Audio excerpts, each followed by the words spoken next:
بسم اللہ الرحمن الرحیم۔ السلام علیکم ناظرین، آج میں بہت اہم ویڈیو لے کر حاضر ہوئی ہوں جو کہ سورۃ کوثر کا وظیفہ ہے۔ ایک دن آپ نے کرنا ہے، انشاءاللہ ایک دن میں آپ کا مقصد حل ہو جائے گا، ہر پریشانی حل ہوگی۔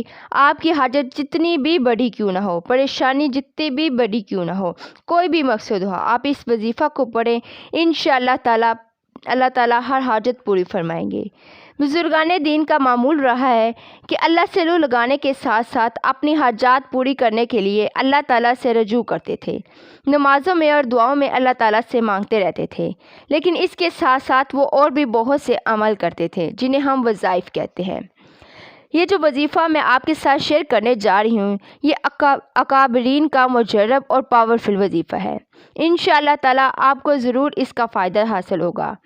اکابرین کے کیے گئے عمل، جن کو ہم وظائف کہتے ہیں، کو اسم یا کوئی آئے جسے ہم پوری لگن اور اخلاص کے ساتھ پڑھتے ہیں تو اللہ تعالیٰ غیب کے خزانوں سے ہماری مدد فرماتے ہیں۔ یہ وظیفہ آپ نے صرف ایک دن کرنا ہے، انشاءاللہ آپ کی حاجت پوری ہوگی۔ یہ وظیفہ آپ نے صبح فجر کی نماز کے بعد اول و آخر 11 دفعہ درود شریف پڑھنا ہے اور بسم اللہ کے ساتھ 133 یعنی 133 ٹائم سورۃ کوثر کو پڑھنا ہے۔ اس کے بعد سجدہ کرنا ہے اور سجدے میں دعا کرنی ہے، اور اسی طرح یہ عمل مغرب کے بعد کرنا ہے۔ انشاءاللہ جب آپ یہ عمل کریں گے تو اللہ رب العزت آپ کی حاجت ضرور پوری فرمائے گا۔ اللہ رب العزت سے دعا ہے کہ اس وظیفہ کرنے والے کی ہر حاجت پوری فرمائے، آمین ثم آمین۔